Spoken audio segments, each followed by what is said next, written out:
बहुत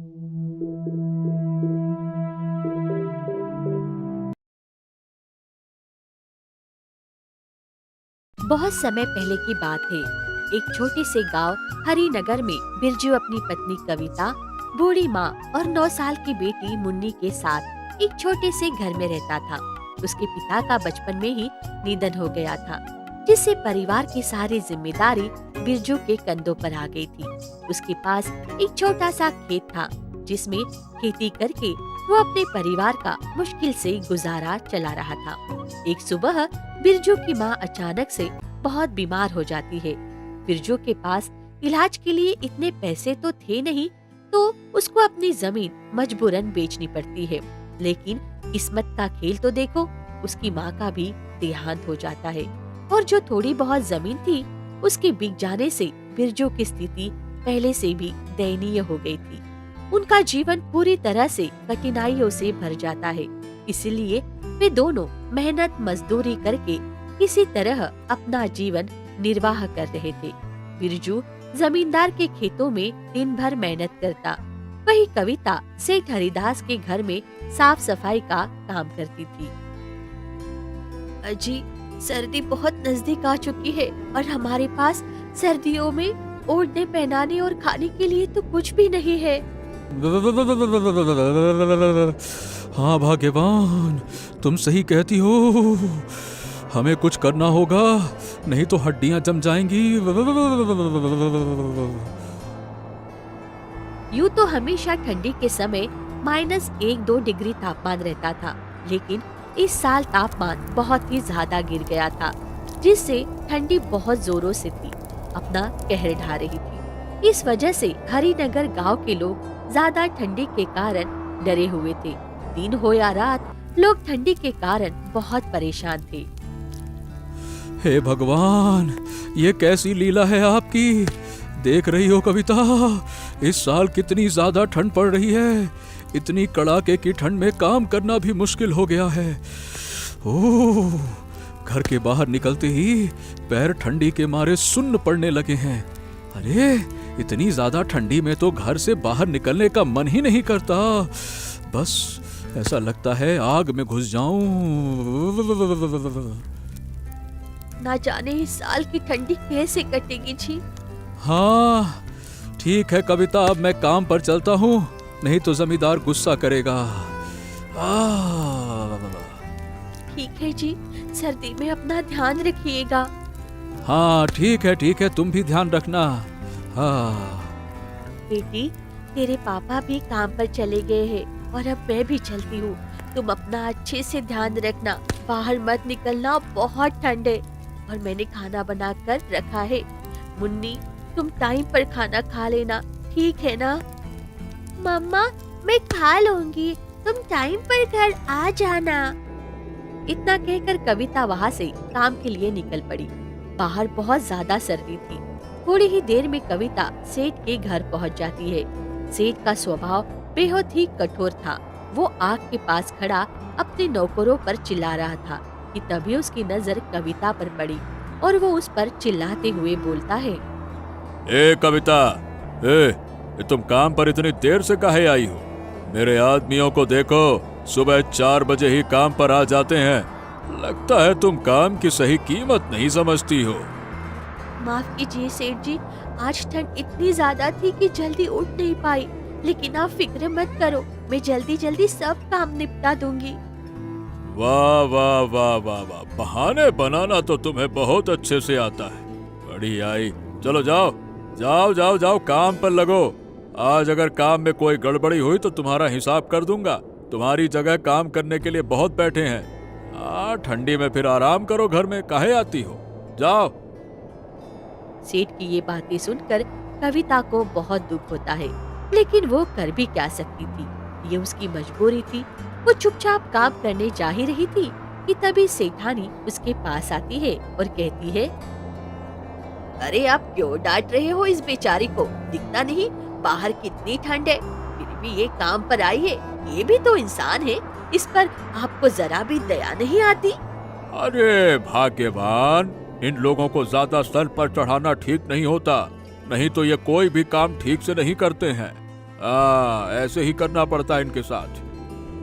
कविता ने कुछ नहीं बोला और अपनी बच्ची के बारे में सोचते हुए चुपचाप काम पर लग गई।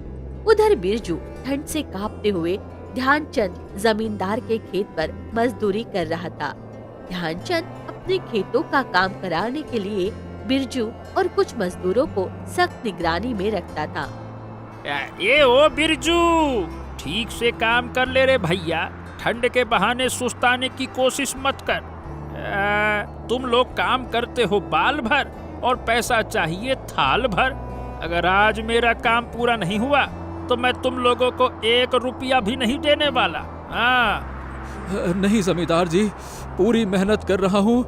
ठंड बस थोड़ी सी ज्यादा है, इसीलिए हाथ पैर सुन्न पड़ जाते हैं। लेकिन आप फिक्र मत करिए, मैं काम पूरा करके ही जाऊंगा। सुबह से काम करते करते बिरजू के हाथ पैर ठंड से अकड़ चुके थे और थकान उसके चेहरे पर साफ नजर आ रही थी। लेकिन उसे अपनी पत्नी और अपनी बच्ची की बहुत फिक्र थी, इसीलिए वह इतनी ठंड में भी जी तोड़कर मेहनत कर रहा था। ओह, हे ऊपर वाले, ये कैसी परीक्षा ले रहे हो? इतनी सर्दी में भी काम करना पड़ रहा है। अगर मैं काम छोड़ दूं तो जमींदार मुझे काम से निकाल देगा और घर कैसे चलेगा? शाम होने को थी। बिरजू ठंड में किसी तरह काम निपटा कर घर लौटने की सोच रहा था, लेकिन तभी ध्यानचंद ने उसे फिर से काम पर लगा दिया। ओए बिरजू, सुन रे भैया, आज तो काम पूरा करके ही जाना। अगर थोड़ा सा भी काम छूट गया ना तो समझ ले तेरी नौकरी भी छूट जाएगी। हाँ जी जमींदार जी, जैसा आप कहें ठीक है। बिरजू चुपचाप फिर से काम पर लग जाता है। वो बेचारा कर भी क्या सकता था, मजबूरी उससे ये सब करवा रही थी। और उधर हरिनगर गांव में ठंड से सभी का बुरा हाल था। गांव का चौपाल, जहां अक्सर लोग बैठकर बातें किया करते थे, अब वह सुन पड़ा था और बेचारे गरीब लोग अपने अपने घरों में दुबक चुके थे। अब तो आग ही उनका एकमात्र सहारा था। गांव के बुजुर्ग हरिया, जो अक्सर गांव वालों को इकट्ठा कर कोई न कोई उपाय बताते थे, इस बार भी चौपाल पर पहुंचा। उसके 4-5 लोगों को इकट्ठा करने के लिए कहा। अरे भाई सुनो, इस बार तो अब बड़ी भयानक ठंड लग रही है। अगर हम सब मिलकर कोई उपाय नहीं करेंगे ना तो कई लोग इसकी चपेट में आ जाएंगे। हमें भाई जंगल से और लकड़ियां लानी होंगी और हर घर में अलाव जलाने की व्यवस्था करनी होगी। क्या कहते हो? अरे दादा, इतनी ठंड में जंगल जाने तक की हिम्मत कौन करेगा? ठंड इतनी ज्यादा है कि हाथ पैर सुन्न पड़ रहे हैं और जंगल में सूखी लकड़ियां ढूंढने में भी बहुत समय लग जाएगा। बोलते नहीं बन रहा ठंड की वजह से। अरे बेटा, डरने से कुछ नहीं होने वाला। हमें एक दूसरे की मदद करनी होगी। अगर हमने ठंड के आगे हार मान ली तो गांव के कई घरों के चूल्हे हमेशा के लिए ठंडे पड़ जाएंगे। फिर से वे सब निर्णय लेते हैं कि सब लोग मिलकर जंगल से लकड़ियां लाकर सभी के घरों के आगे अलावा जलाएंगे, जिससे कि सर्दी से बचा जा सके।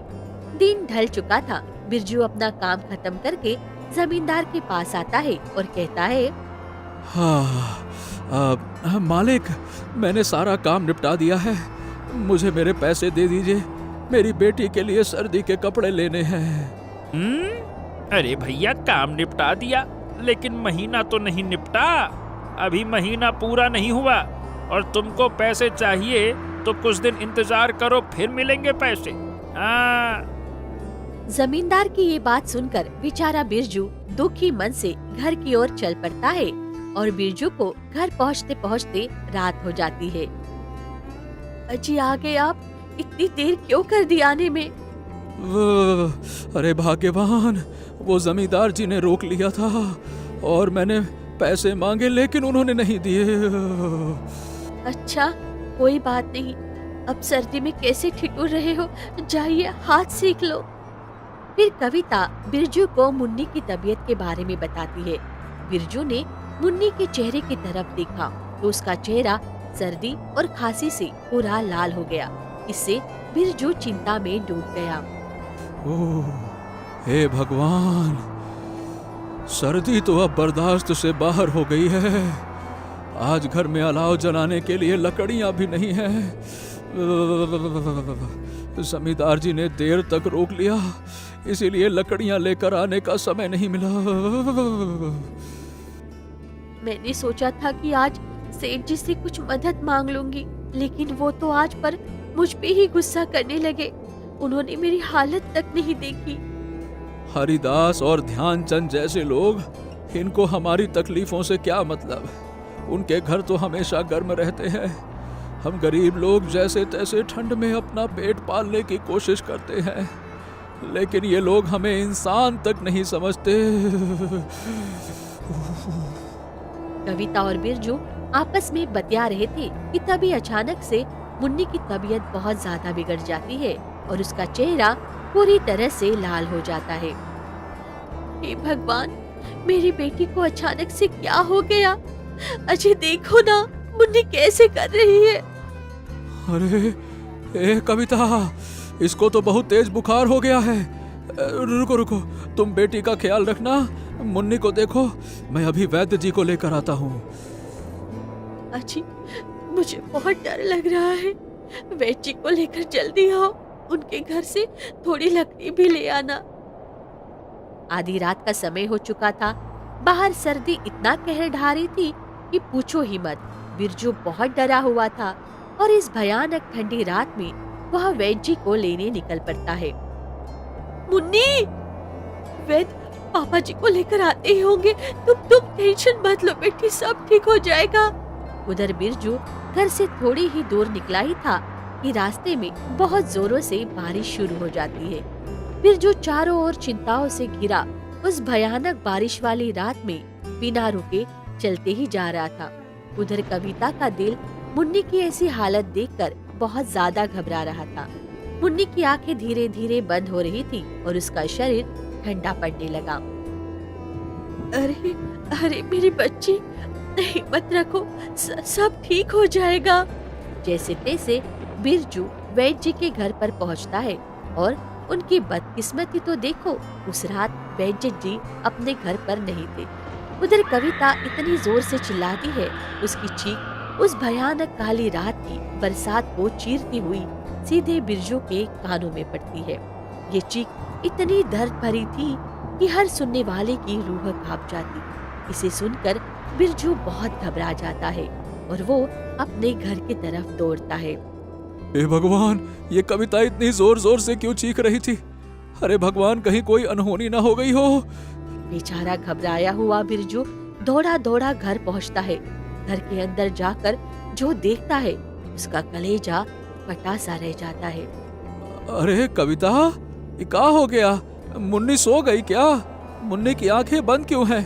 ए मुन्नी, ए बिटिया, मुन्नी, ए बिटिया। भगवान ने हमसे हमारी बच्ची छीन ली।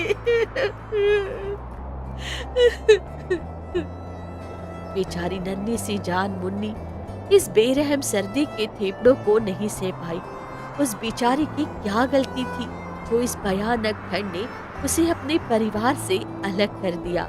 दोनों पति पत्नी उस बेरहम ठंड से हार चुके थे। उन दोनों की वो दर्द भरी चीख उस तेज बरसात को चीरती हुई पूरे हरिनगर गांव में गूंज रही थी। उस रात की ठंड बहुत भयानक थी जो अच्छे खासे की जान ले ली। वे दोनों पति पत्नी अपनी बेटी के पास बैठे बैठे उसको खोने का शोक मना रहे थे। वे अपनी किस्मत को कोस रहे थे कि क्यों भगवान ने उन्हें इतना गरीब बनाया जो अपनी बच्ची को ठंड से नहीं बचा सके। अगली सुबह गांव वाले बिरजू के घर आते हैं। बिरजू और कविता को अपनी बेटी के साथ घर के अंदर एक दूसरे का हाथ पकड़े ठंड से जम चुकी पाया। उन्होंने चेहरे पर एक अजीब सी शांति थी, मानो उन्होंने अपनी बेटी के पास पहुंचकर सुकून पा लिया हो। हरिनगर गांव के लिए एक और त्रासदी थी। ठंड ने एक और परिवार को खत्म कर दिया था। आपको हमारी ये कहानी कैसी लगी हमें कमेंट बॉक्स में जरूर बताइएगा। हमारे चैनल को लाइक और सब्सक्राइब करना ना भूलें। धन्यवाद।